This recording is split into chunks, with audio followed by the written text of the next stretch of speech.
Good morning and welcome back to the Angry Poolman channel, where we learn how to treat our pool and our pool man. And this morning we've made some changes to our route, but the Chancla is still our first stop on Wednesday. So yeah, okay, all right. You know, in past weeks I don't really see a whole lot of use of this little pool, and I absolutely love this pool. Still has mountain stream status water, but now there's evidence that we've been using it, and that's really good actually, because first off, that's what it's all about. But second off, look what they did, and this is word to all pool owners. They left a couple of floaters out on the water so we can deter our ducks, and then they actually put this stuff over here, which, whether you know it or not, the spillway or spillover area is really an area where the ducks love to hang out. So if you leave something kind of scary looking next to your spillway, that actually might be another level of defense. Now, here's not a good sign here. Our floater has our lid off. I'm always a stickler about making sure those lids are secure. Anyway, I have no equipment right now, but I was just kind of surveying before I get to work. Okay, so here are our chemicals, and we're a little deficient here on chlorine, but I don't mind that. The pH is, it needs a little bit of knocking down. Alkalinity and cyanuric are good. Now cyanuric is creeping up, so I'm not really inclined to add a tab. And then if we look inside our tab feeder, we can see that there's a big remnant there. And what that means to me is that when they're using the pool, they take it out. And, you know, that's probably the reason the lid is off or whatever. So I don't split hairs on this. This is a beautiful pool. I'm going to get here and get in and get it out and not stop debating with the world here. But yeah, so I'm going to let it ride, actually. I'm going to add a tiny bit of acid and a tiny bit, well, I should add a little bit of chlorine to get us through today. And I'll add that to the skimmer, so it'll just broadcast when I hit my egg timer and start the pool's operational day. Okay, I feel really good about this. The Chancla is, as everyone knows, one of my favorite pools. Why?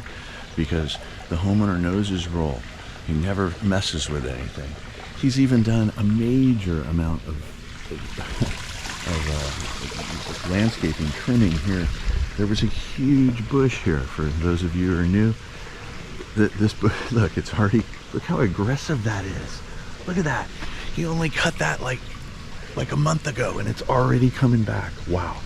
But this is the testament to the child fence. He had, look at that, he had all of that spread everywhere here.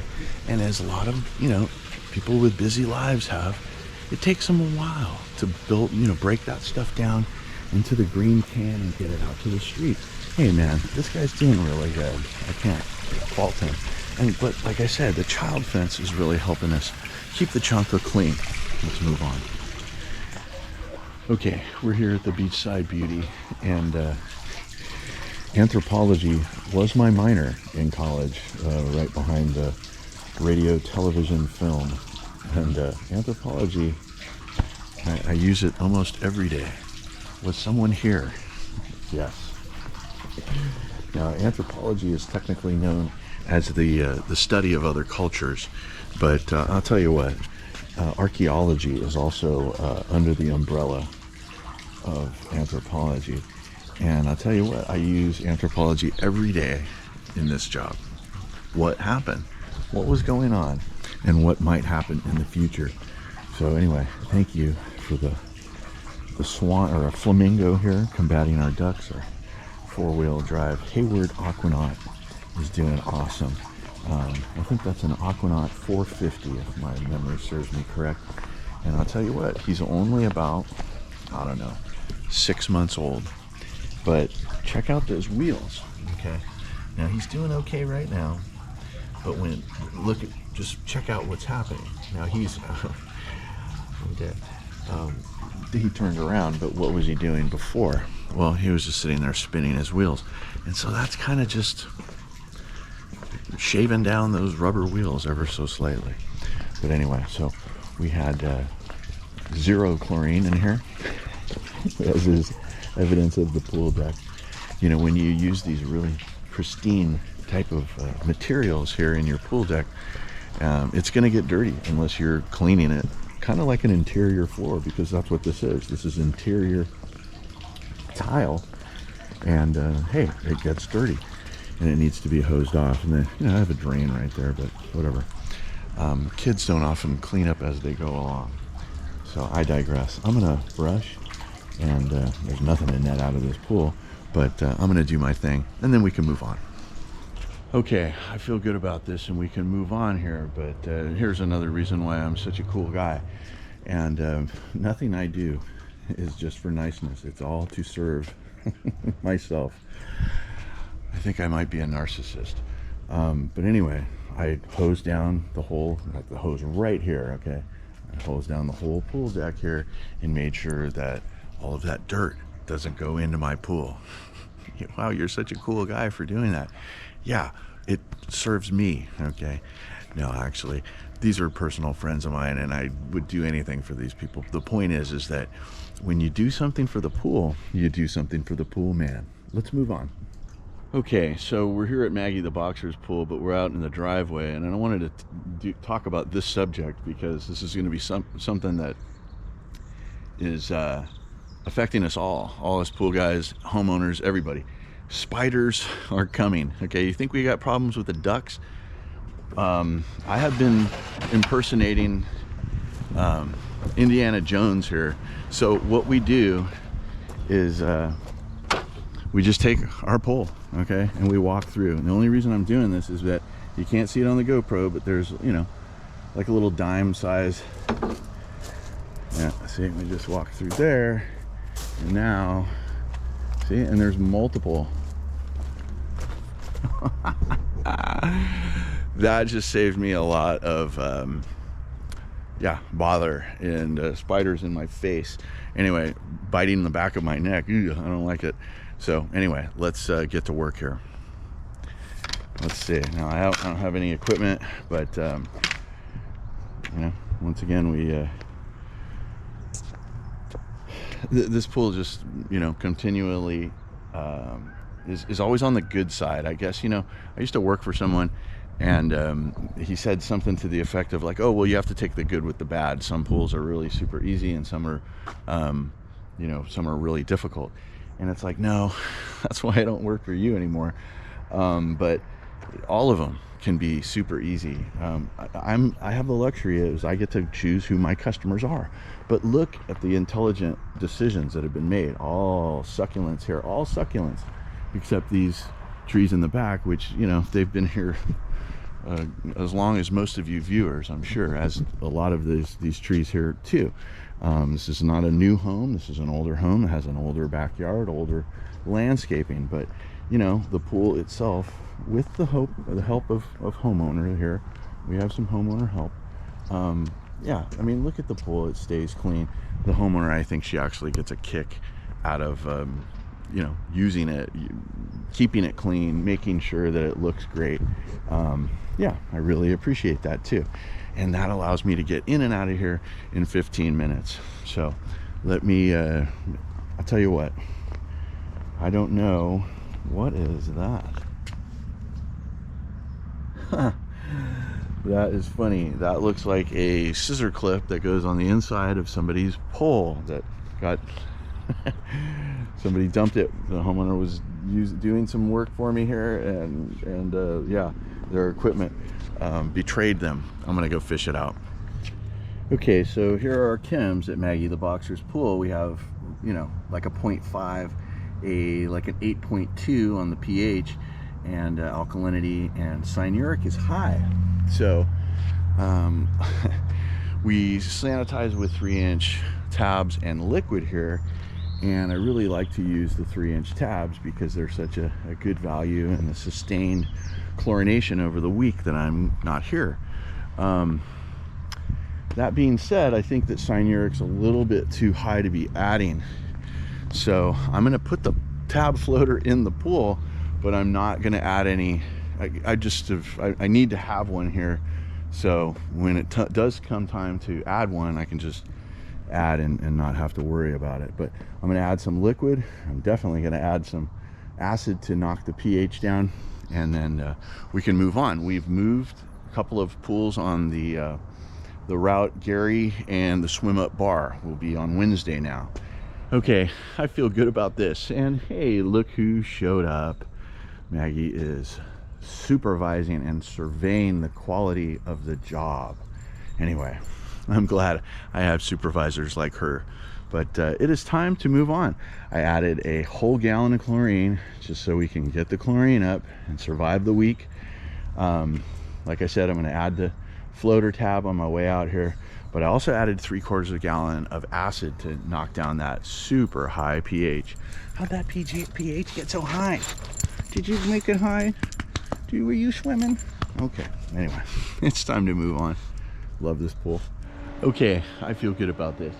I think Gary is starting to take some pity on me and maybe doing some work during the week here, which I definitely appreciate. But unfortunately, he doesn't add any chemicals, which is he's not supposed to. I'm supposed to do that, and there are never any chemicals in this pool lately, anyway. So, but we do have a brand new IC40 and perfect salt.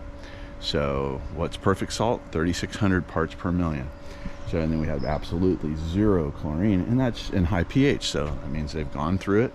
So I added a tab to the skimmer, and I'm going to add a little bit of muriatic acid to the deep end, and then we can move on. It's looking good. Okay, last pool of the day. Swim Up Bar is now here with us on Wednesday, and just love it.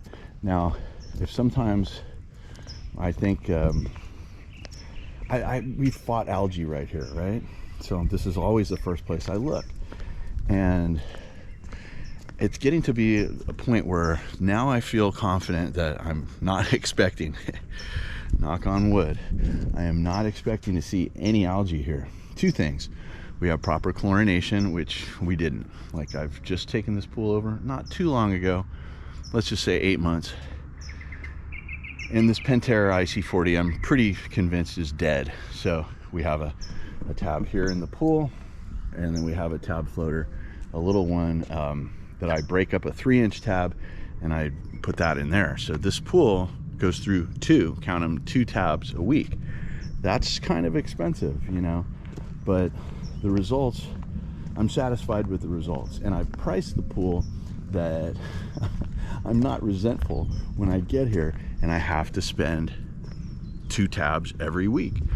This is a salt pool, but yeah, people don't think that because you have a salt pool you don't need chlorine. Chlorine is always the player when you're talking about sanitization. We're not taking out the trash, we're trying to sanitize the water. So another thing that I'm looking at in this pool every week is this little corner, and that's because I think, I might be wrong, that those solar blankets are starting to decompose, and when they, you know, that happens, then they end up in the pool, right? And that can actually look like, if you don't know what you're looking at, like black algae or other things, right?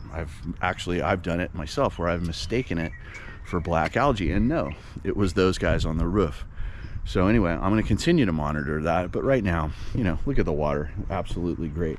Let's take our chems. Okay, and as is customary, we take the chemicals over here at the bar, and I don't know, like I've said before, I just do what works, and I'm having success doing this. So either way, I'm pretty sure that everything would be fine, but I just kind of do this out of habit. So no chlorine, none. And I'm not really sure what's up with my meter here. I think the batteries might be dead. This is a brand new one out of the box. Huh. Well, that's no good. Well, what are you gonna do?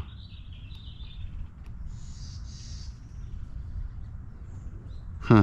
Well, I am certainly going to be having to add those 2 tabs that we spoke about, And I think that'll get us by. Maybe I'll add like a third of a gallon just to kind of brighten up the water. But anyway, let's we'll skim the pool here.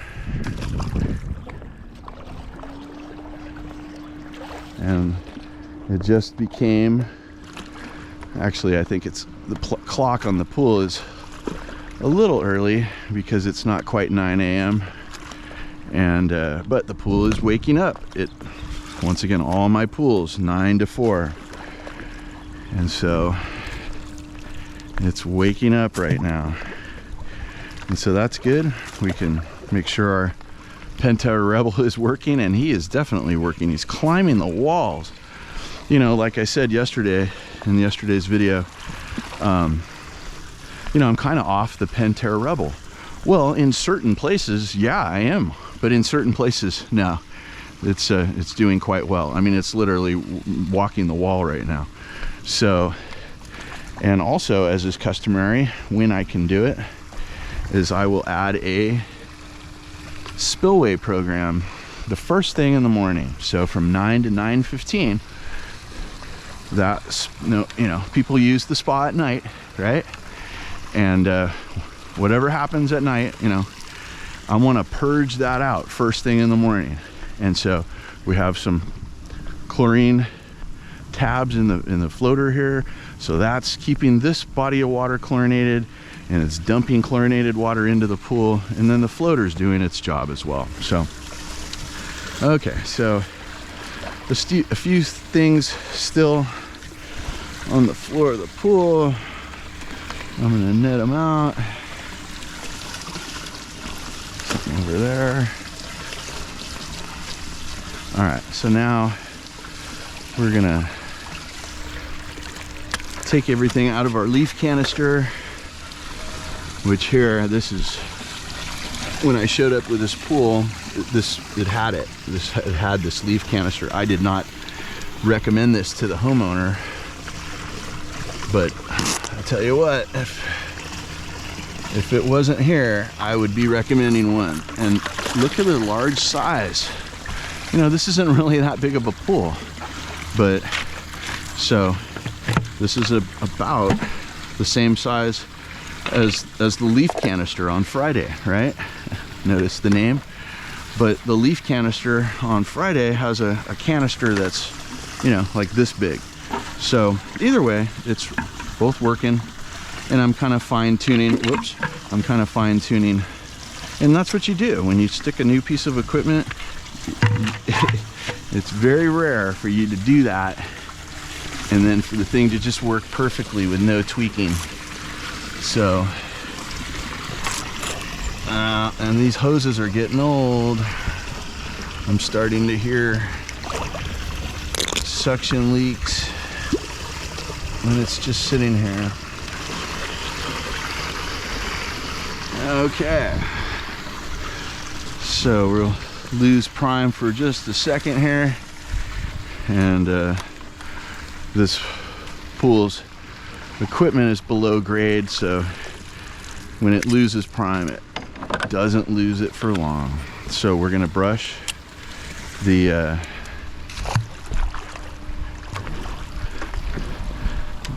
Baja shelf here. Yeah, and you can see that when I brush something and all of this white haze comes off, that's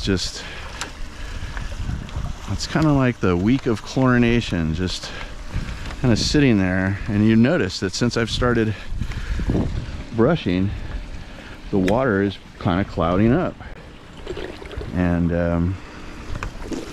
that's kind of just the chlorine doing its job. It's just kind of activating, as it were.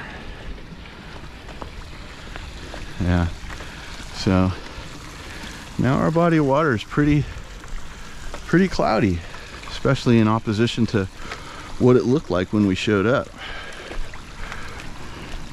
Okay, so even though there's stuff in there, I'm still gonna brush everything. All right, still gonna brush every square inch, but I'm not gonna brush the bottom.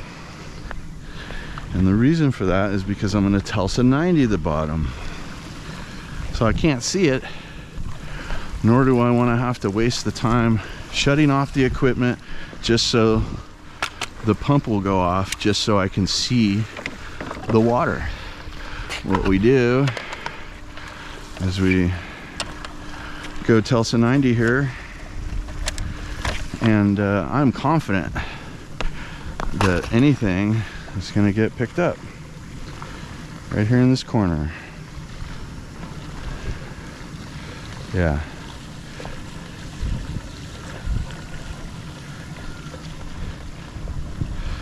That is the latest rooster. It is almost 9 a.m. and that guy's crowing away. What are you? You're supposed to be crowing at like 6 a.m. But okay, so now I'm confident that the bottom of this spa here is, I don't even have to look at it. Telsa 90 does a great job. Somebody asked, what vacuum do I use? This is the Telsa 90 by Kokaido, and there is a 2023 upgrade, and I'll put a link in the description for that. So guys, when you buy something, please use the affiliate link that I provide for you. That helps me out. So anyway, let's go check the I have two tabs, which I'm pretty confident there's not many left in these floaters here. Let me come out. Okay, so this thing goes through this one with regularity. Why? Because there's a lot of sloshing around here. So I just break it, and I put everything I possibly can in there. By this afternoon, any of that white dust will be gone. Okay, so then I make sure that it's nice and secure. That lid's not going to come off. Now I'm going to go hunting for my other one, which is right here. And I don't need to break this one up. I just need to make sure that the lid is secure. I'm going to take my remnant, right? I'm going to take my remnant and I'm going to walk it over here to the skimmer. You know, there are a lot of people who say that putting tabs in your skimmer is not a good practice. And, you know, I would tend to agree with them if that's all you're doing. If that's the only way that you're chlorinating your pool, yeah, that is bad. Okay, so all of that stuff, those magnolia leaves, whatever they're all gonna, I just send them all down, okay? Because I'm going to the equipment on my way out, and I'll get all of those, okay? Work smarter, not harder. Okay, there, those are gone.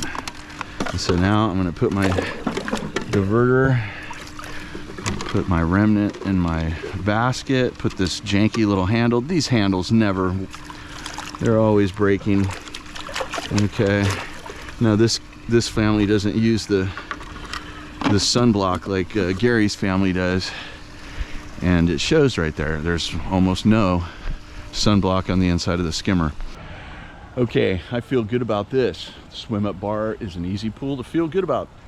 So I've added about, I don't know, a quarter gallon of chlorine just to brighten it up. Didn't really need to knock down the pH. Once again, they didn't have a bunch of sunblock on the inside of the skimmer, and that reflects in the pH. Okay, sunblock is one of those main things that's going to jack up the pH. So I added a tab in this floater in the spa, and I added another tab. Oop, I missed a leaf. But also, where is that skimmer? Where is that tab floater? It's over there. So anyway, I added one tab to each of those floaters and brushed every square inch. I hit the equipment, and I think we are ready to move on for the day. Guys, if you got anything out of this, give me a like, subscribe if you haven't done so, and comment if you got something to say. I'm the original swimming pool fiduciary working for you guys out here in the field. I'm the Angry Pool Man. Guys, be excellent to each other, and I'll see you on the next video.